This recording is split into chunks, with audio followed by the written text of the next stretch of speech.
4 जिलों को छोड़कर बाकी 71 जिलों से हटा कर्फ्यू।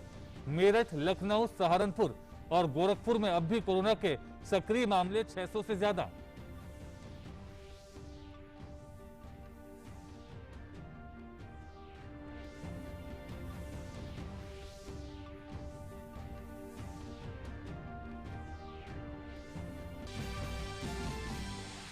देश में कोरोना टीकाकरण के तहत अब तक 23 करोड़ से ज्यादा दी गई खुराकें। पिछले 24 घंटों में 33 लाख से ज्यादा दी गई खुराकें।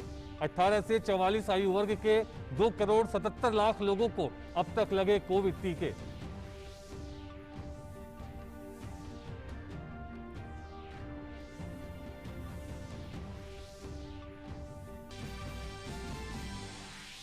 G7 समूह वैश्विक कर पद्धति में सुधार के लिए ऐतिहासिक समझौते पर पहुंचा। 15% के न्यूनतम वैश्विक कॉरपोरेट कर की दर के समर्थन में हुआ सहमत। दुनिया भर के कर मुक्त ठिकानों के खिलाफ उठाया कदम।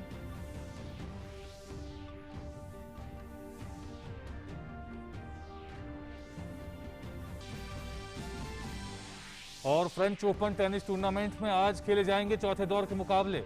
23 बार की grand slam champion Serena Williams quarter final में स्थान बनाने के लिए उतरेंगी कोर्ट पर। पुरुष एकल में ज़्वेरेव और निशिकोरी होंगे आमने सामने।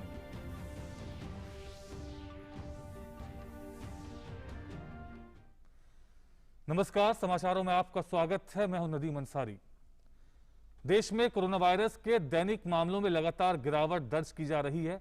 केंद्र सरकार और राज्य सरकार के प्रयासों से आज देश भर में 1.14 लाख नए मामले सामने आए, जो कि पिछले 2 महीनों में सबसे कम है। स्वास्थ्य और परिवार कल्याण मंत्रालय के मुताबिक पिछले 24 घंटों में 1,14,407 नए मामले दर्ज किए गए। वहीं 1,89,232 मरीज उपचार करवाकर स्वस्थ हो चुके हैं, जिसके बाद देश में रिकवरी रेट बढ़कर 93.67% हो गया है। इस समय देश में सक्रिय मामलों की कुल संख्या 14,77,799 है। बीते 24 घंटों में देश भर में कोरोना से 2,677 लोगों की मौत हुई है। भारतीय चिकित्सा अनुसंधान परिषद के अनुसार भारत में कल कोरोना संक्रमण की जांच के लिए 20,36,311 नमूनों की जांच की गई। वहीं कल तक कुल 36,47,46,522 कोरोना नमूनों की जांच की जा चुकी है। वहीं देश में कोरोना के खिलाफ जारी जंग में टीकाकरण अभियान तेज गति से जारी है। देश में अब तक 23 करोड़ से ज्यादा कोविड टीके दिए जा चुके हैं। पिछले 24 घंटों में 33,53,539 टीकों की खुराक दी गई हैं, जिससे देश भर में कोरोना टीके की अब तक 23 करोड़ 13,22,417 खुराकें दी गई हैं।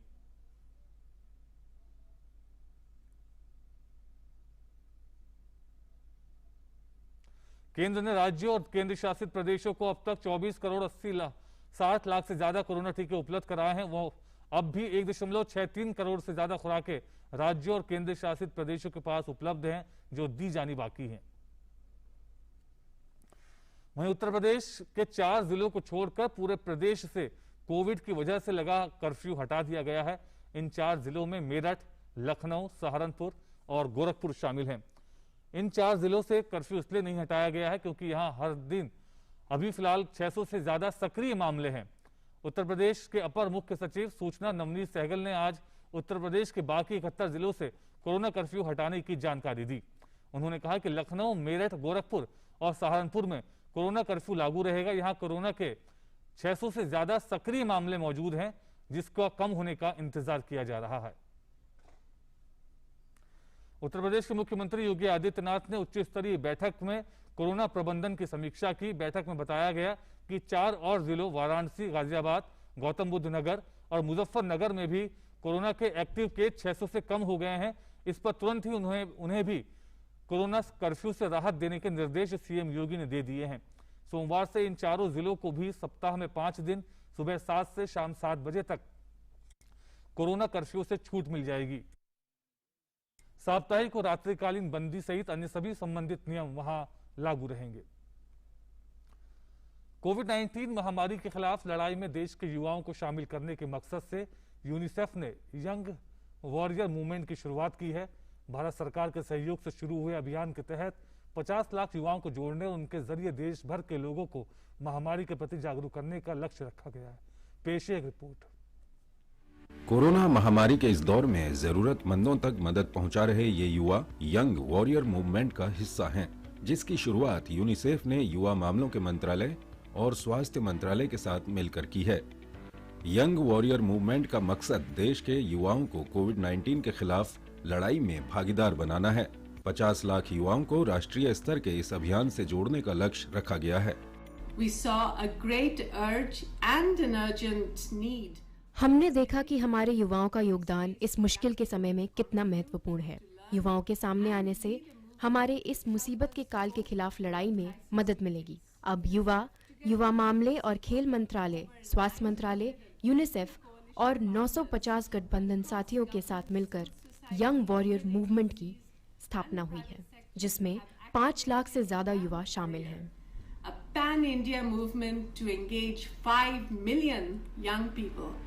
अभियान से जुड़े हर युवा को अपने परिवार और आस पड़ोस के 10 और लोगों को अपने साथ जोड़ना होता है और उन्हें कोविड-19 से बचाव के बारे में जागरूक करना होता है।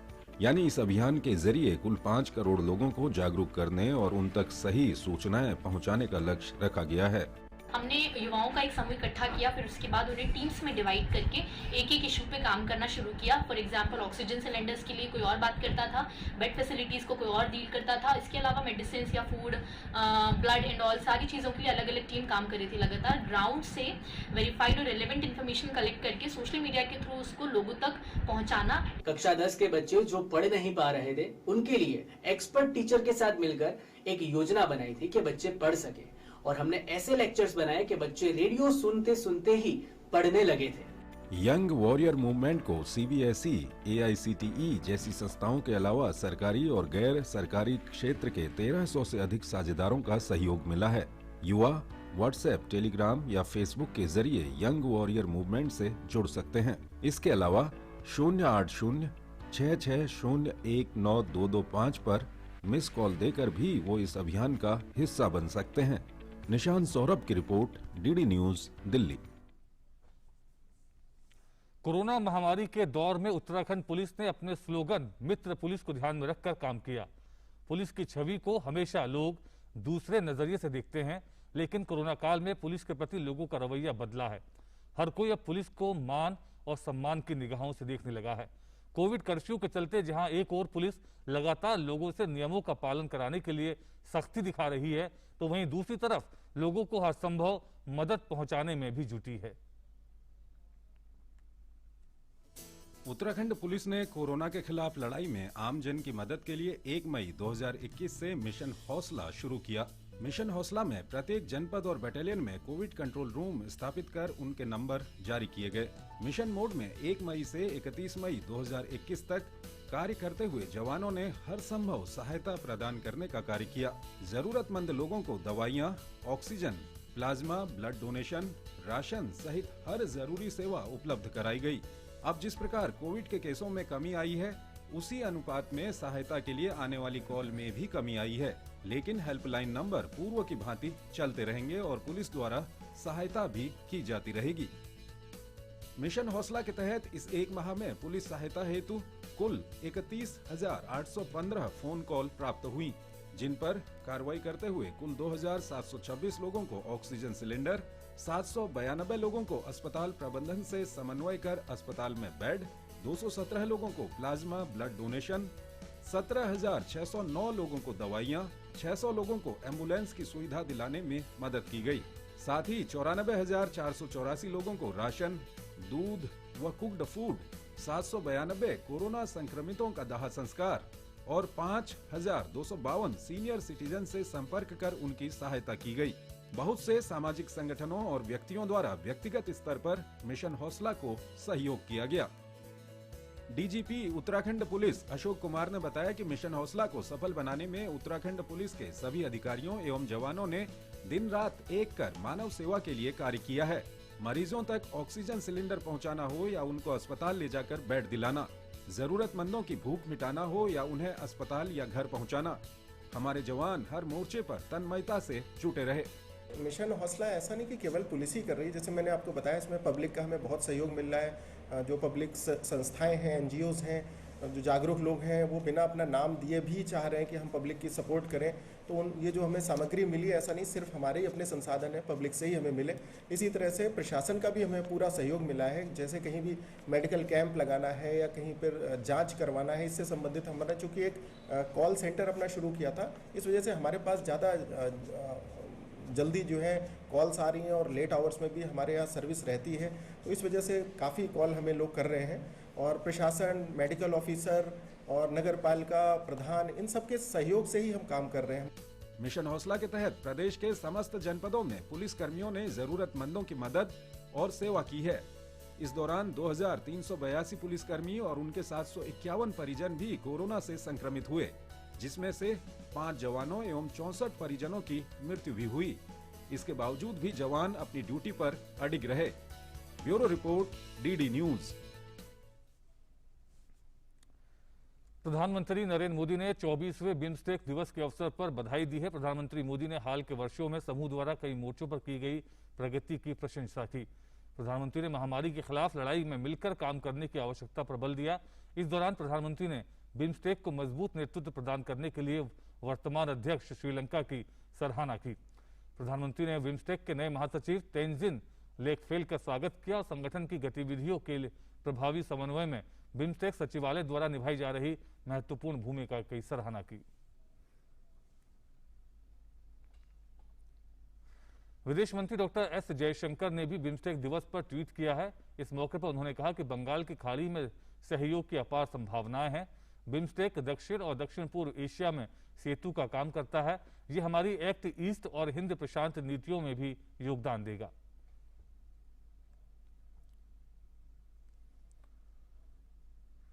भाजपा के राष्ट्रीय अध्यक्ष जेपी नड्डा के दिल्ली आवास पर आज पार्टी के महासचिवों और मोर्चा प्रमुखों की बैठक चल रही है।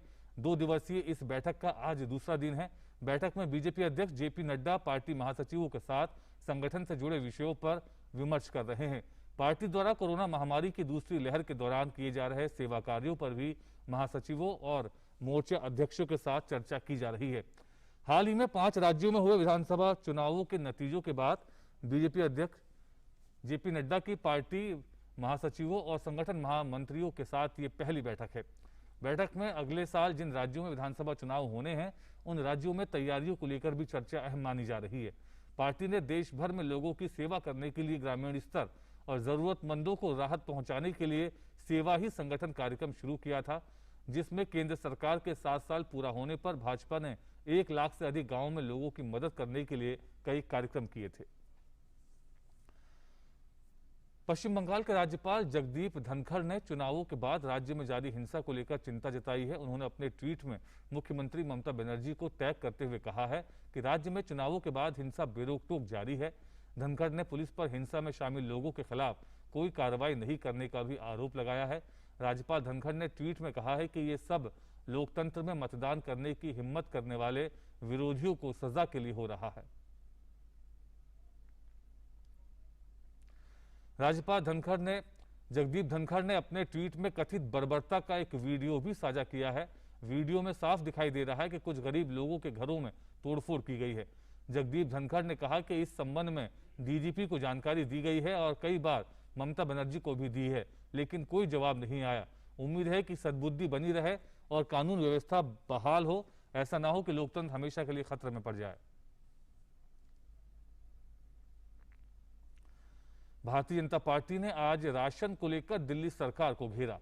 पार्टी प्रवक्ता संबित पात्रा ने संवाददाताओं को संबोधित करते हुए कहा कि प्रधानमंत्री गरीब कल्याण अन्न योजना के तहत मई और जून तक दिल्ली को तय कोटे से अधिक 72,782 मीट्रिक टन अनाज भेजा गया है। वहीं दिल्ली की केजरीवाल सरकार अभी तक करीब 53,000 मीट्रिक टन अनाज ही अभी तक उठा पाई है और इसका मात्र 68% ही वो जनता को बांट पाए हैं। संबित पात्रा ने कहा कि केजरीवाल सरकार की घर घर राशन की जो योजना है, उसमें गरीबों से अतिरिक्त चार्ज लिया जाने का प्रावधान है, लेकिन केजरीवाल सरकार लोगों से इस बात को छिपा रही है। अरविंद केजरीवाल जी का ये जो स्कीम है, जो घर घर राशन वाला स्कीम है, उसमें एक बहुत महत्वपूर्ण बात है, उसको बड़ी चतुराई के साथ अरविंद केजरीवाल जी ने छुपा दिया। उसमें एक प्रावधान है कि आप ये जो राशन है, जो आप फेयर प्राइस शॉप में पाते हैं, उस राशन को दिल्ली के कुछ एजेंसीज उठा लेंगे और जैसे कि गेहूं है उसको आटा बनाया जाएगा और जैसे चावल है उसकी सफाई की जाएगी और इसके लिए कुछ एक्स्ट्रा चार्ज दिल्ली की सरकार लगाएगी। देखिए, नेशनल फूड सिक्योरिटी एक्ट में कोई भी एक्स्ट्रा चार्ज के विषय में नहीं बताया गया है कि कोई एक्स्ट्रा चार्ज कोई भी राज्य लगा सकती है। जो केंद्र के नियम है उन्हीं केंद्र के नियम के मुताबिक चलना पड़ेगा। एक्स्ट्रा चार्ज कोई लगा नहीं सकता है। मगर मुझे दुख के साथ कहना पड़ रहा है कि अरविंद केजरीवाल जी ने इस महत्वपूर्ण विषय कि गरीबों से वो कितना एक्स्ट्रा चार्ज लेना चाहते थे, इस विषय को अरविंद केजरीवाल जी बताते नहीं है। इस विषय को अरविंद केजरीवाल जी छुपा देते हैं। संबित पात्रा ने वन नेशन वन राशन योजना पर कहा कि ये प्रावधान केंद्र सरकार ने किया था, लेकिन दिल्ली की सरकार ने इस विषय पर आगे बढ़ने से मना कर दिया, जिस कारण हजारों मजदूर आज राशन लेने से वंचित रह गए हैं। अरविंद केजरीवाल जी, आपने कहा कि आप गरीबों का भला चाहते हैं। One nation one ration card, पूरे राष्ट्र में एक राशन कार्ड हो, इसका प्रावधान केंद्र की सरकार ने किया था। बाकी राज्य इस काम को कर रहे हैं, आगे बढ़ा रहे हैं। मुझे दुख के साथ कहना पड़ रहा है बंधुगण कि दिल्ली की सरकार ने इस विषय को मना कर दिया कि वो one nation one ration card में आगे नहीं बढ़ेंगे और आज उन्होंने इस काम को आगे नहीं बढ़ाया है, जिसके कारण हजारों हजार जो मजदूर होते हैं, जो गरीब होते हैं, आज वो राशन से वंचित रह रहे हैं। जबकि यह प्रावधान बिना किसी पैसा खर्च के दिल्ली सरकार आराम से कर सकती थी। और अब बात करते हैं मॉनसून की। मॉनसून आने के बाद केरल में भारी वर्षा हो रही है और अगले कुछ दिनों तक बारिश जारी रहने की संभावना है। मौसम विभाग ने 8 और 9 जून को केरल और लक्षद्वीप के तटीय क्षेत्रों में 40 से 50 किलोमीटर प्रति घंटे की रफ्तार से तेज हवा चलने का अनुमान लगाया है। इसकी वजह से मछुआरों को मछली पकड़ने के लिए समुद्र में न जाने की सलाह दी गई है। 9 जिलों में येलो अलर्ट जारी किया गया है। इसके अलावा तमिलनाडु में भी मानसून के कारण रामेश्वरम सहित कई जगहों पर बारिश हो रही है। केरल के बाद महाराष्ट्र में मानसून ने दस्तक दे दी है। महाराष्ट्र में कल पहुंचे दक्षिण पश्चिम मानसून के कारण राजधानी मुंबई सहित राज्य के कुछ तटीय इलाकों में बारिश हुई है। मानसून औपचारिक रूप से तटीय रत्नागिरी जिले में हरनाई बंदरगाह पर पहुंच गया है। इसके दस्तक देने का वास्तविक क्षेत्र सोलापुर तथा मराठवाड़ा के कुछ हिस्सों तक है और उसके बाद तेलंगाना एवं आंध्र प्रदेश तक होता है। वहीं मौसम विभाग के अनुसार 15 जून तक दक्षिण पश्चिम मानसून के ओडिशा, झारखंड, पश्चिम बंगाल के कुछ हिस्सों और बिहार में पहुंचने की संभावना है। उत्तराखंड के मुख्यमंत्री तीरथ सिंह रावत ने नई दिल्ली में आज केंद्रीय रक्षा मंत्री राजनाथ सिंह और जल संसाधन मंत्री गजेंद्र सिंह शेखावत से मुलाकात की। मुख्यमंत्री तीरथ सिंह रावत का दिल्ली दौरे का आज दूसरा दिन है। गौरतलब है कि बीते शनिवार को उन्होंने केंद्रीय गृह मंत्री अमित शाह से मुलाकात की थी। आयकर विभाग ऑनलाइन रिटर्न भरने का अपना नया पोर्टल www.incometax.gov.in कल से शुरू कर रहा है। ये पोर्टल करदाताओं को आधुनिक, सुविधाजनक और सुगम माध्यम प्रदान करता है। वित्त मंत्रालय ने बताया कि नए करदाताओं की आवश्यकता के अनुरूप तैयार किए गए इस पोर्टल से आयकर रिटर्न की तत्काल जांच हो जाती है और करदाताओं को जल्दी वापस भुगतान हो जाता है। करदाता को क्या क्या दस्तावेज और स्पष्टीकरण देने हैं, इसकी जानकारी एक ही डैशबोर्ड पर दर्शाई जाएगी। मंत्रालय ने बताया कि पोर्टल पर प्रश्न और उनके उत्तर देने की निःशुल्क सुविधा उपलब्ध होगी, जिससे करदाताओं को काफी सुविधा मिलेगी। मंत्रालय के अनुसार करदाता अपने वेतन, आवास, संपत्ति, व्यवसाय और अन्य प्रकार की जानकारी पोर्टल पर दर्ज करा सकते हैं, जिसे आयकर रिटर्न भरने से पहले इस्तेमाल किया जा सकता है। वित्त मंत्रालय ने बताया कि नई कर भुगतान प्रणाली अग्रिम भुगतान की किस्त जमा करने की अंतिम तारीख 18 जून के बाद आरंभ की जाएगी, ताकि करदाताओं को कोई असुविधा ना हो। करदाताओं को पोर्टल की विभिन्न विशेषताओं की जानकारी देने के लिए पोर्टल के बाद मोबाइल ऐप भी शुरू किया जाएगा। दिग्गज अभिनेता दिलीप कुमार को सांस लेने में तकलीफ के चलते मुंबई के हिंदुजा अस्पताल में भर्ती कराया गया है। 98 वर्षीय दिलीप कुमार की सेहत पर लगातार नजर रखी जा रही है। दिलीप कुमार के आधिकारिक ट्विटर हैंडल के एक ट्वीट के मुताबिक उन्हें सांस लेने में हो रही परेशानी के चलते नियमित जांच के लिए नॉन कोविड अस्पताल में भर्ती कराया गया है।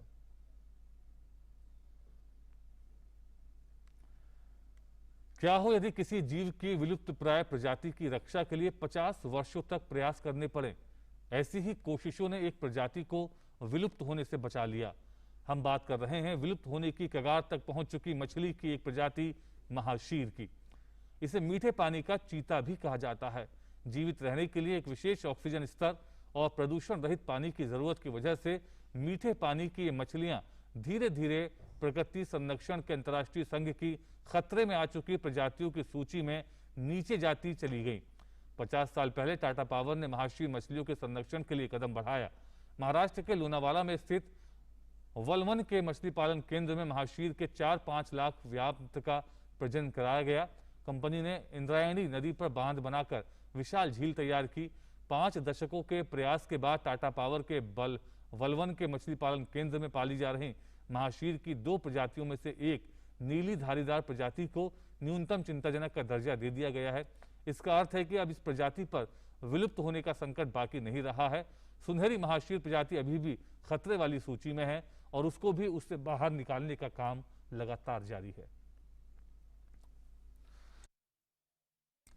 हिमाचल प्रदेश के सिरमौर जिले की शिवालिक पहाड़ियों में दुनिया का सबसे लंबा जहरीला सांप किंग कोबरा देखा गया। वन्य प्राणी विभाग के मुताबिक प्रदेश में इससे पहले कभी इतना बड़ा किंग कोबरा नहीं देखा गया। हालांकि ये किंग कोबरा कुछ सप्ताह पहले देखा गया था, लेकिन अब इससे जुड़ी तस्वीरें सामने आ रही हैं। मामला जिले के पोंटा साहिब के गिरिनगर इलाके का है। बता दें कि दुनिया का सबसे जहरीला सांप किंग कोबरा है। इस कोबरा की लंबाई 12 से 15 फीट बताई जा रही है।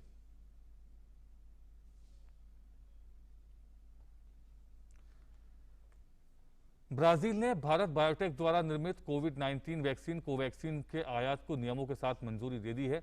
ब्राजील की राष्ट्रीय स्वास्थ्य निगरानी एजेंसी ने कोवैक्सीन के आयात और उपयोग को अपनी मंजूरी दी है। ब्राजील द्वारा कोवैक्सीन की 4 मिलियन खुराक को आयात करने की बात कही गई है, जिसका उपयोग केवल विशिष्ट परिस्थितियों में किया जा सकता है। दुनिया के सबसे विकसित 7 देशों के समूह G7 के बीच ग्लोबल कॉर्पोरेट टैक्स को लेकर ऐतिहासिक सहमति बन गई है। लंदन में हुई बैठक में G7 देशों के बीच ग्लोबल कॉर्पोरेट टैक्स की न्यूनतम दर 15% के स्तर पर रखने की सहमति बनी है। इस सहमति के बाद गूगल, फेसबुक, अमेजॉन जैसी बड़ी कंपनियों से विकसित देशों को टैक्स के रूप में बड़ी राशि मिल सकेगी।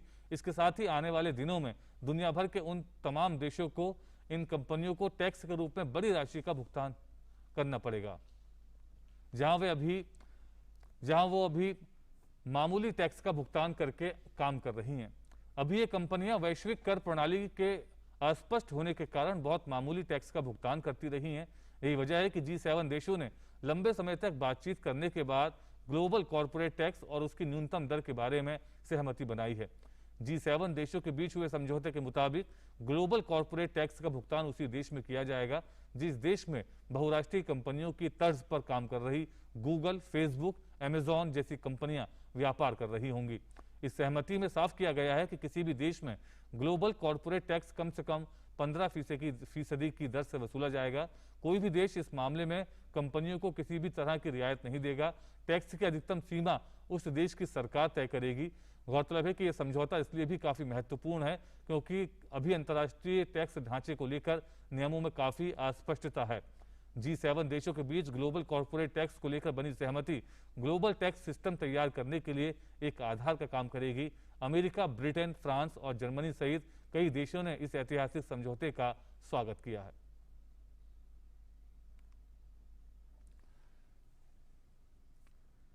नाइजीरिया में अब दूरसंचार कंपनियों ने भी ट्विटर के इस्तेमाल पर रोक लगा दी है। दूरसंचार कंपनियों ने सरकार द्वारा सोशल मीडिया दिग्गज पर अनिश्चित काल के लिए निलंबित करने के लिए एक निर्देश जारी करने के बाद ये कदम उठाया है। पश्चिम अफ्रीकी देश में क्षेत्रीय अलगाववादियों के खिलाफ धमकी देने वाले राष्ट्रपति मोहम्मद बुहारी के एक ट्वीट को हटाने के बाद नाइजीरियाई सरकार ने ट्विटर पर प्रतिबंध लगा दिया था। हालांकि ट्विटर ने कहा कि ये नाइजीरिया के लोगों तक पहुंच बनाए रखने के लिए काम करेगा। पेरू में आज राष्ट्रपति पद के चुनाव का दूसरा चरण होने जा रहा है। पहले चरण में सबसे आगे रहे 2 उम्मीदवारों के बीच निर्णायक मुकाबला होगा। ये चुनावी टक्कर समाजवादी उम्मीदवार पेड्रो कैस्टिलो और मुक्त बाजार के समर्थक उम्मीदवार कीको फुजिमोरी के बीच है। चुनाव से ठीक पहले हुए सर्वे में कैस्टिलो की लोकप्रियता में कमी देखी गई है। हांगकांग में कार्यकर्ता चाओ हैंग तुंग को जमानत पर रिहा कर दिया गया है। उन्हें बीजिंग में लोकतंत्र समर्थक कार्यकर्ताओं पर 1989 के तियानमेन स्क्वायर की कार्रवाई के उपलक्ष्य में एक अनधिकृत सभा को बढ़ावा देने के संदेह में हिरासत में लिया गया था। पुलिस ने हांगकांग गठबंधन के उपाध्यक्ष चाओ को चीन के देशभक्तिपूर्ण लोकतांत्रिक आंदोलनों के समर्थन में एक अनधिकृत सभा को बढ़ावा देने के आरोप में शुक्रवार को गिरफ्तार किया था। इस मामले में कम से कम 6 लोगों को भी गिरफ्तार किया गया था।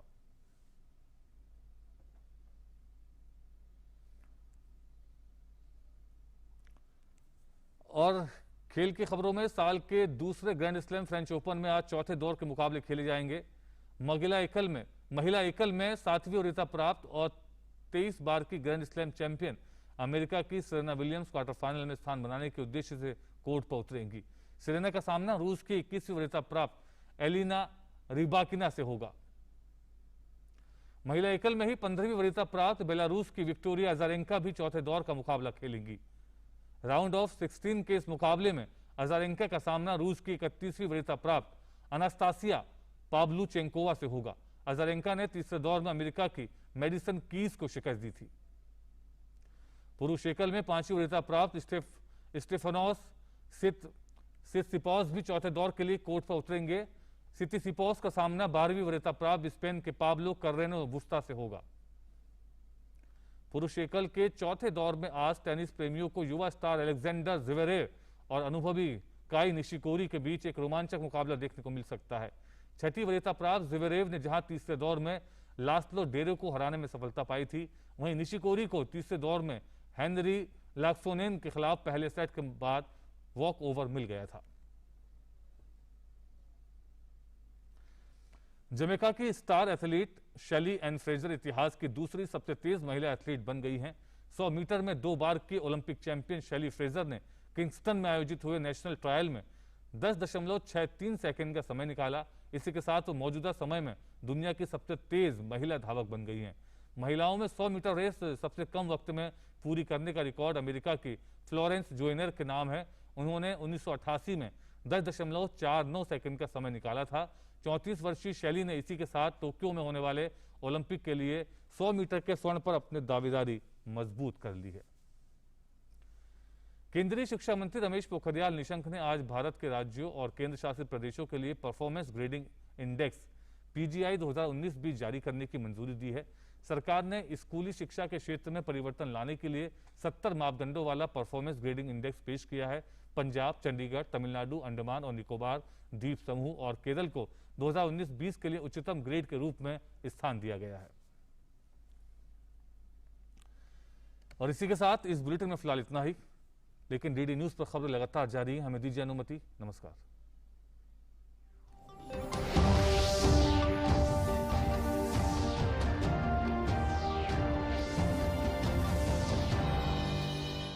Your window to rising India. India's voice on global platforms. Latest news from India and around the world. In-depth analysis of global headlines. Watch DD India in your country. Available for downlink in Central Asian countries. STTV broadcast is available through the satellite GSAT 17 at 93.5 degrees east. HDTV broadcast is available through the satellite GSAT 10 at 83